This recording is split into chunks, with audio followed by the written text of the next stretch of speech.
రచ్చా రాజకీయం at 5 PM. రచ్చా రాజకీయం at the rate of 5 PM. నేను మీ ఫజల్. ఈరోజు బులెటిన్లో మనం 3 అంశాలని మాట్లాడుకుందాం. ఒకటైతే హైదరాబాద్ నగరంలో ఒక పక్క ఎండ బాగా ఎక్కువగా ఉంది, భూగర్భ జలాలు అడుగంటిపోతున్నాయి.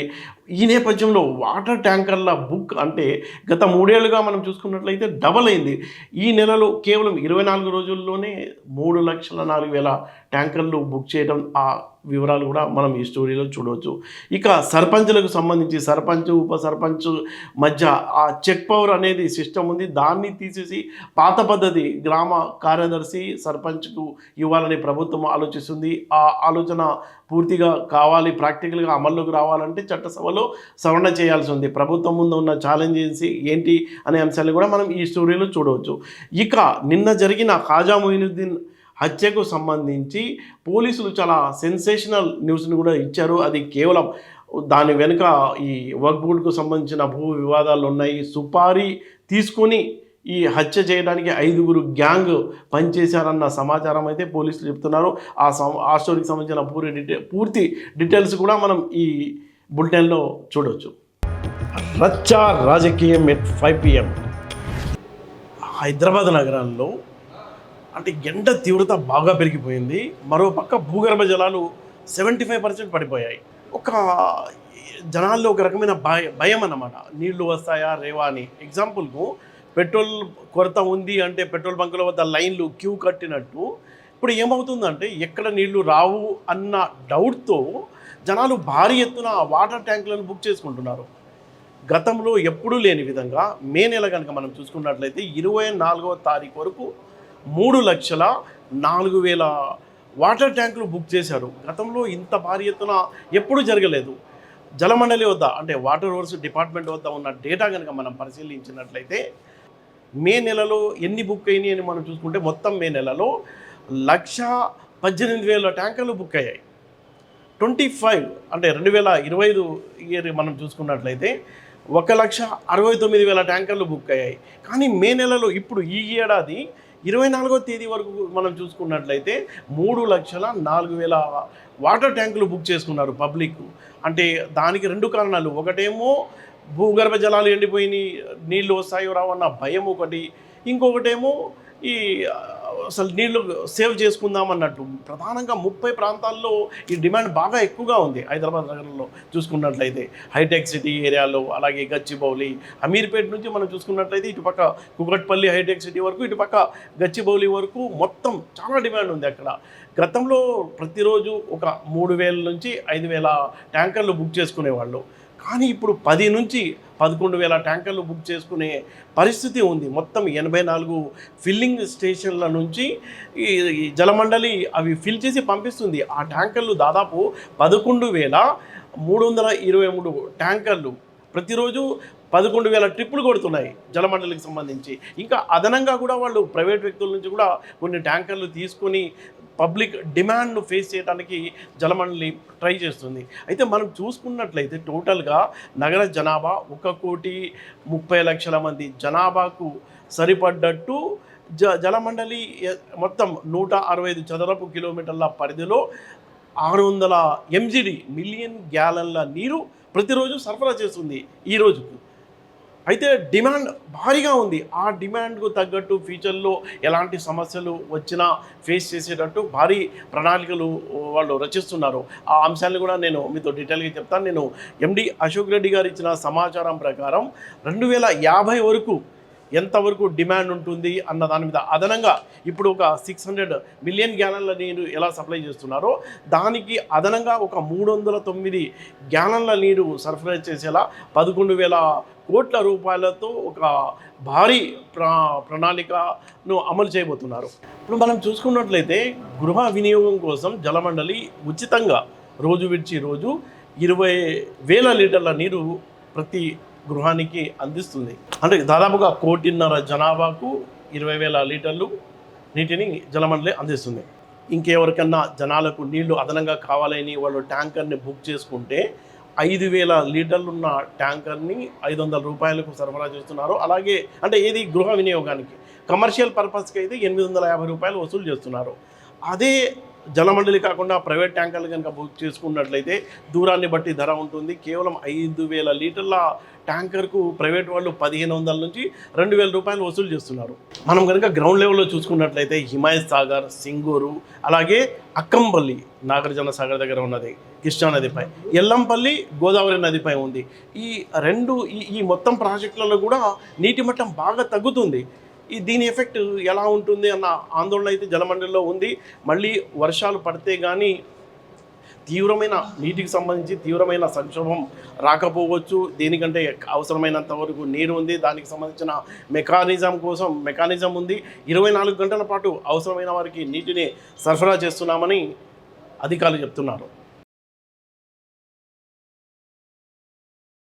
గ్రామీణ ప్రాంతాలు అభివృద్ధి చెందాలంటే నిధులు ఖర్చు పెట్టాలి. అంటే ఈ నిధులు ఖర్చు పెట్టడానికి చెక్ పవర్ అనేది సర్పంచ్, ఉప సర్పంచ్కు ఉంది. అయితే ఇప్పుడు రేవంత్ సర్కార్ ఈ నిర్ణయాన్ని రివ్యూ చేస్తుంది. ఎందుకు అంటే రకరకాల సమస్యలు వస్తున్నాయి. పాలనా పరంగా అభివృద్ధి కుంటుపడుతుంది, ఫండ్స్ రిలీజ్ కావడం లేదు, ఫండ్స్ ఖర్చు పెట్టడం లేదు, ఇద్దరి మధ్య ఉన్న వ్యక్తిగత వివాదాలు, పొలిటికల్ గొడవలు, కుల మతానికి సంబంధించిన వివాదాలు, ఇలాంటి చాలా సమస్యలు రావడంతో ప్రభుత్వం ఒక నిర్ణయానికి వచ్చింది. అదేంటంటే ఏదైతే సర్పంచ్, ఉప సర్పంచ్ మధ్య ఉన్న ఈ చెక్ పవర్ డీల్ని క్యాన్సిల్ చేసేసి ఒక సర్పంచ్ ప్లస్ అక్కడున్న విఆర్ఓ, విలేజ్ సెక్రటరీ, గ్రామ కార్యదర్శి అంటారు కదా, ఆ గ్రామ కార్యదర్శి ఇద్దరు కలిసి సైన్ చేస్తే ఫండ్స్ రిలీజ్ అయ్యేటట్టు అలాంటి సిస్టమ్ తీసుకురావాలి. ఇది గతంలో ఉన్న సిస్టమే. అయితే దీన్ని 2018లో కేసీఆర్ ప్రభుత్వం దీన్ని మార్చింది. సర్పంచ్ అంటే ఇద్దరు ప్రజాప్రతినిధులు ఈ ఫండ్స్కు సంబంధించి నిర్ణయం తీసుకునేలా ప్రభుత్వం అప్పట్లో మార్పులు చేసింది.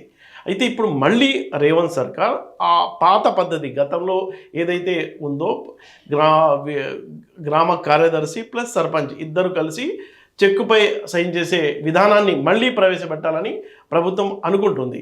దీనికి సంబంధించి ప్రభుత్వం చెప్పే వర్షన్ ఏంటంటే చాలా పెండింగ్ పనులు కావడం లేదు, ఫండ్స్ రిలీజ్ కాకుండా ఇద్దరి మధ్య గొడవలు, సర్పంచ్కు ఉప సర్పంచ్కు. ప్రధానంగా ఏంటంటే ఎస్టీ సర్పంచ్లు ఉన్న చోట ఉప సర్పంచ్గా అప్పర్ క్యాస్ట్ వాళ్ళు ఉన్నారు కాబట్టి వాళ్ళు సైన్ పెట్టడానికి ఇష్టపడటం లేదు. కాబట్టి ఈ పరిస్థితుల్లో తప్పదు అని ప్రభుత్వం చెప్తుంది. మళ్ళీ ఏమవుతుంది, ఇప్పుడు ఒక అధికారి, ఒక ప్రజాప్రతినిధి ఇద్దరు కలిసి సైన్ చేసి అక్కడ ఆ గ్రామ ప్రాంత అభివృద్ధికి దోహదపడేలా ఆ ఫండ్స్ ఖర్చు చేయబోతున్నారు. అయితే ఈ నిర్ణయం తీసుకోవాలంటే చట్ట సవరణ చేయాలి అసెంబ్లీలో.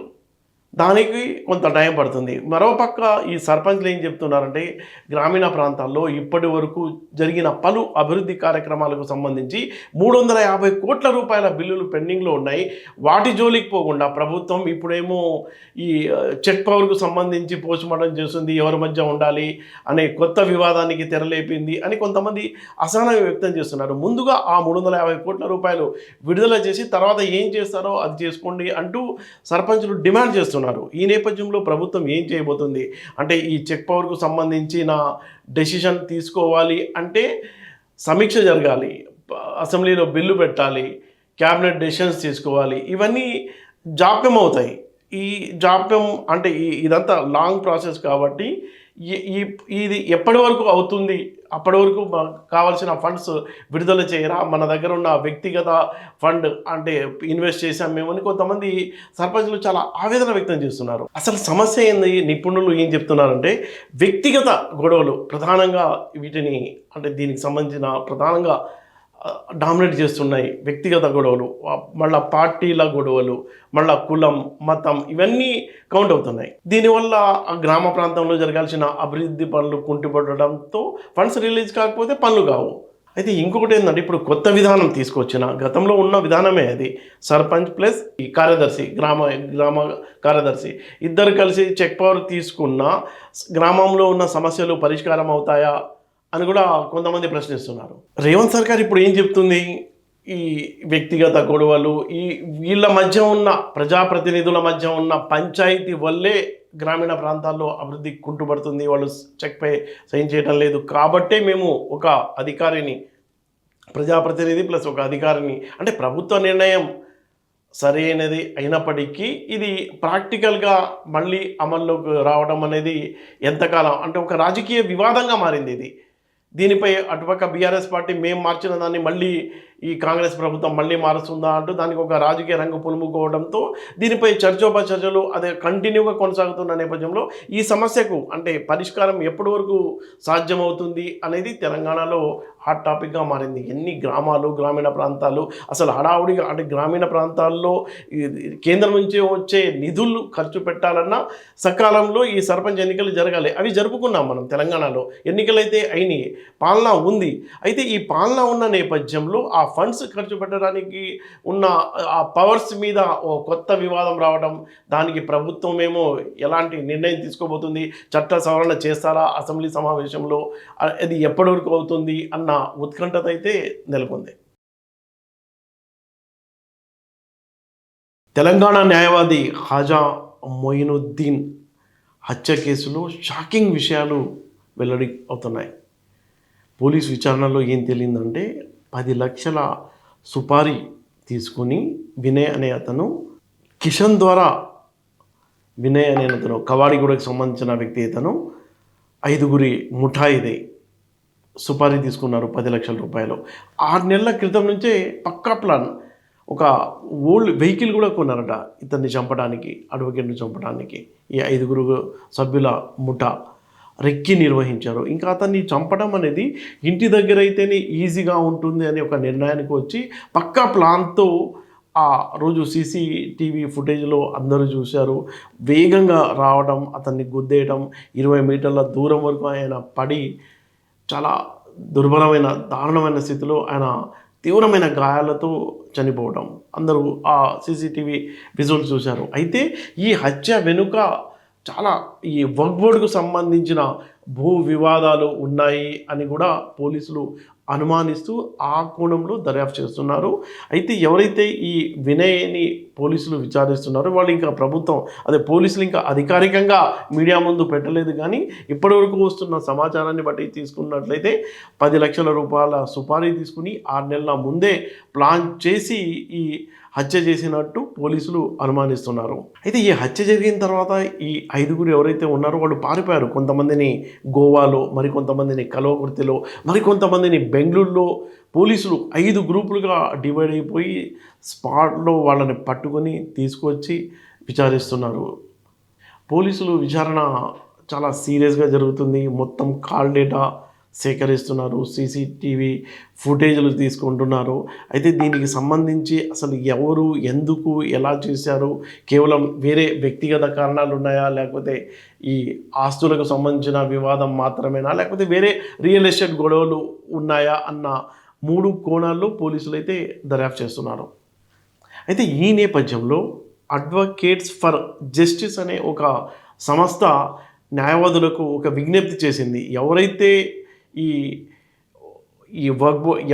ఇతను అడ్వకేట్ను చంపించారో అని ఆరోపణలు ఎదుర్కొంటున్న వారు ఉన్నారో వాళ్ళ తరఫున ఎవరు కూడా తెలంగాణకు సంబంధించిన బార్ కౌన్సిల్కు సంబంధించిన న్యాయవాదులు ఎవరు ఈ కేసు తీసుకోవద్దని విజ్ఞప్తి చేసింది. అంటే నైతిక విలువల్ని దృష్టిలో పెట్టుకుని బార్ కౌన్సిల్ బయట నుంచి ఎవరైనా వచ్చి వాళ్ళ తరఫున, నిందితుల తరఫున వాదించవచ్చు. కానీ తెలంగాణలో ఉన్న బార్ కౌన్సిల్ మెంబర్స్ ఎవరు కూడా ఈ అలం ఖాన్లకు సంబంధించి ఆ కేసును తీసుకోవద్దని కూడా ఈ సంస్థ విజ్ఞప్తి చేసింది. ప్రధానంగా ఈ ముజాహిద్ అలం ఖాన్, షా ఆలం ఖాన్ వీళ్ళకు సంబంధించిన వక్ఫ్ బోర్డ్ ఆస్తుల నిర్వహణ ఎవరైతే చనిపోయారో ఖాజా మొయినుద్దీన్ వాళ్ళ కొడుకు ఆరోపించాడు. వీళ్ళు చాలా రోజుల నుంచి వాళ్ళ ఆస్తులకు సంబంధించిన గొడవలు నడుస్తున్నాయి. అంటే ఈ వక్ఫ్ బోర్డ్కు సంబంధించిన ఆస్తిని వీళ్ళు డాక్యుమెంట్ చేంజ్ చేసుకుని కొంతమంది రియల్ ఎస్టేట్ వ్యాపారులకు ఆ ఆస్తుల్ని అమ్మడానికి ప్రయత్నం చేశారు. కాబట్టి ఎవరైతే లీగల్గా ఇవి ఎలా అమ్ముతారు అంటే ఇక్కడేమో వక్ఫ్ బోర్డు, కొంతమంది ముతవల్లీలు ఆ ప్రాపర్టీని అంటే కంచె చేను వేసినట్టు ఆ ప్రాపర్టీకి అతను సెక్యూరిటీ గార్డ్లా పనిచేయాల్సిన ముతవల్లీలే తెగ నమ్ముకుంటున్నారు అనేది ప్రధాన ఆరోపణగా ఈయన కేసులు వాదిస్తున్నారు హైకోర్టులో చాలా రోజుల నుంచి. వీళ్ళకి సంబంధించిన ఆ డేటా అంతా ఆయన దగ్గర ఉంది కాబట్టి ఫుల్ కాన్ఫిడెన్స్ ఉన్నాడు. వాళ్ళ కొడుకు చెప్పేది ఏంటంటే ఎవరైతే మృతుడు చాలా రోజుల క్రితం తమ ఇంటికి కూడా వచ్చి ఫోన్లో కూడా బెదిరిస్తున్నారు, ఇంత డబ్బు ఇస్తాం తీసుకొని మీరు కామ్గా ఉండండి, మా జోలికి రాకండి అని కూడా బెదిరించారు. తాను లొంగకపోవడం వల్లే వీళ్ళు ఇంత దారుణానికి తెగబడ్డారంటూ వాళ్ళ కుటుంబ సభ్యులు ఆరోపిస్తున్న నేపథ్యంలో పోలీసులు అదే యాంగిల్లో తీసుకుని ఎవరైతే ఇప్పుడు వినయ్ దొరికాడో ఆయన్ని విచారిస్తున్నారు. ఎవరితో కాంటాక్ట్ డీల్ కుదుర్చుకున్నాడు ఆ వివరాలు అనేవి ఇంకా అధికారికంగా తెలియాల్సి ఉంది. ప్రధానంగా అసలు ఏ ఆస్తులకు సంబంధించి ఈ అడ్వకేట్ ఖాజా మొయినుద్దీన్ వాదిస్తున్నారు ఆ విషయాలు కూడా మీతో పంచుకుంటాను నేను. ముఖ్యంగా ఈ ముజాహిద్ అలం ఖాన్, మెహబూబ్ అలం ఖాన్ల ఆధ్వర్యంలో ఉన్న వక్ఫ్ ఆస్తుల గురించి మనం మాట్లాడుకుంటే ఈ అన్వర్ ఉలూమ్ హై స్కూల్ ఉంది హబీబ్ నగర్లో. అది దాని ఏరియా ఎంత అంటే 2836 గజాల్లో ఉంది. ఇది వక్ఫ్ బోర్డుకు సంబంధించిన ప్రాపర్టీ. ఆ ప్రాపర్టీలో వీళ్ళు ఆ హై స్కూల్ అన్వర్ ఉలూమ్ అనే హై స్కూల్ను నిర్వహిస్తున్నారు. ఇంకొకటి ఏంటంటే మల్లెపల్లిలో ప్రైమ్ లొకేషన్లో అన్వర్ ఉలూమ్ కాలేజ్ ఉంది. దాదాపుగా 14,700 గజాల స్థలంలో ఉంది ఈ ఏరియా అంతా. 2 అంతస్తుల భవనం కూడా ఉంది.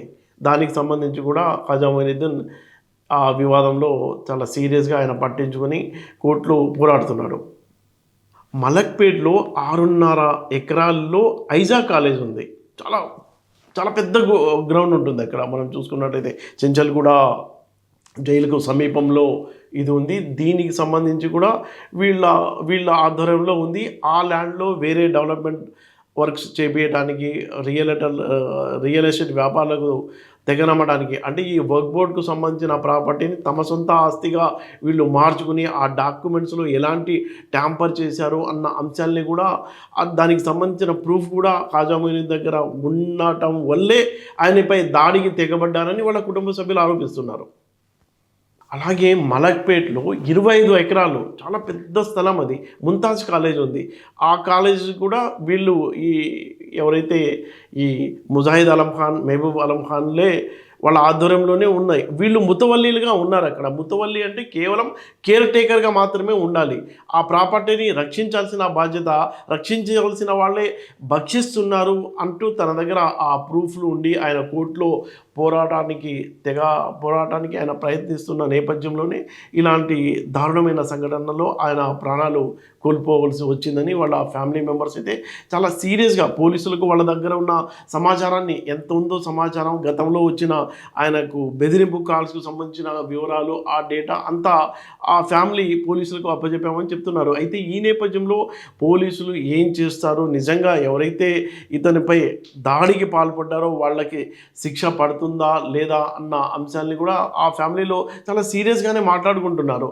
అయితే ఈ నేపథ్యంలో వర్క్ బోర్డుకు సంబంధించి ఎవరైతే ముతవల్లీలు ఉన్నారో ఆ ముతవల్లీలు చాలా కాలంగా అంటే ఆ ప్రాపర్టీని రియల్ ఎస్టేట్ వ్యాపారులకు అమ్మడం, అక్కడే వివాదం వస్తుంది. అయితే అమ్మినప్పుడు ఏమవుతుంది, కోర్టుకి వెళ్తారు. ఎవరు వెళ్తారు, వర్క్ బోర్డు వెళ్తుంది, ఇతను కూడా వెళ్తారు. అయితే ఇక్కడ ట్రిబ్యునల్లో గెలవాలి. ట్రిబ్యునల్లో గెలవడానికి కనీసం 10 నుంచి 15 ఏళ్ళు పడుతుంది. ట్రిబ్యునల్లో ఒకవేళ వర్క్ బోర్డుకు ఫేవర్గా వచ్చినప్పటికీ ఎవరైతే అక్కడ ఉన్న రియల్ ఎస్టేట్ ఆ ఆస్తిపై కబ్జా చేసి కూర్చుని ఉన్న పైల్వాన్లు ఎవరైతే ఉన్నారో వాళ్ళంతా ఏం చేస్తారంటే మళ్ళీ ఇంకొక అవకాశం హైకోర్టుకి వెళ్తారు. హైకోర్టులో అక్కడ 15 నుంచి 20 ఏళ్ళు పోరాడి మళ్ళీ అక్కడ ఆ వ్యక్తి ఓడిపోయి వర్క్ బోర్డు గెలిచినప్పటికీ మళ్ళీ ఇతనికి ఇంకొక అవకాశం ఉంది సుప్రీంకోర్టులోకి వెళ్ళిపోయి. అంటే దాదాపుగా 3-4 తరాల వాళ్ళు ఈ ఆస్తుల్ని కాపాడటానికి పోరాటాలు చేసినా అది ఒక సీరియల్ లాగే కొనసాగుతుంది తప్ప న్యాయం జరగడం లేదు. ఆ వ్యవస్థలో ఉన్న మార్పులు అంటే దాన్ని మార్చాల్సిన అవసరం ఉంది అన్న చర్చ కూడా ఒక పక్క జరుగుతున్న నేపథ్యంలో ప్రస్తుతం ఇతని దగ్గర ఉన్న ఆ వర్క్ బోర్డ్ ప్రాపర్టీకి సంబంధించిన డాక్యుమెంట్స్, ఆ ప్రూఫ్ ఆధారంగానే వాళ్ళపై పోరాటానికి ఇతను పోవడం. అంటే ఇప్పుడు ఏమైందంటే ఇక్కడ గొడవ జరుగుతుంటే ఎవరైనా రియల్ ఎస్టేట్ వ్యాపారులు రావడం, వాళ్ళు అడ్వాన్స్ ఇవ్వడం జరగదు కాబట్టి వాళ్ళకి డైరెక్ట్గా లాస్ అవుతుంది. కాబట్టి ఇతన్ని తొలగించాలి అనుకున్న నేపథ్యంలోనే ఈ హత్య జరిగిందని ఫ్యామిలీ మెంబర్స్ అయితే ఆరోపిస్తున్నారు. వాస్తవాలు ఏంటి అనేది తెలియాల్సి ఉంది. పోలీసులు కూడా చాలా సీరియస్గానే ఎవరైతే నిందితులుగా అనుమానిస్తున్నారో వాళ్ళనైతే గోవా నుంచి అలాగే కల్వకుర్తి నుంచి బెంగళూరు నుంచి పట్టుకొచ్చి విచారిస్తున్నారు. అయితే పోలీసులు వీళ్ళని ఏం నిజాలు రాబడతారు, మీడియా ముందు ఏం చెప్తారన్న ఉత్కంఠత అయితే నెలకొంది.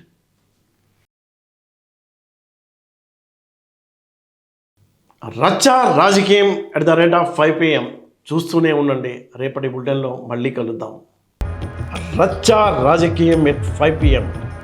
ఇది ప్రతిరోజు పంచాయతీ. ఇక్కడ మాటలు కాదు నిజాలు మాట్లాడతాయి. తెలంగాణ రాజకీయాల వెనుక ఉన్న అసలైన కథల్ని రచ్చ రాజకీయంలో మస్తుగా మాట్లాడుకుందాం.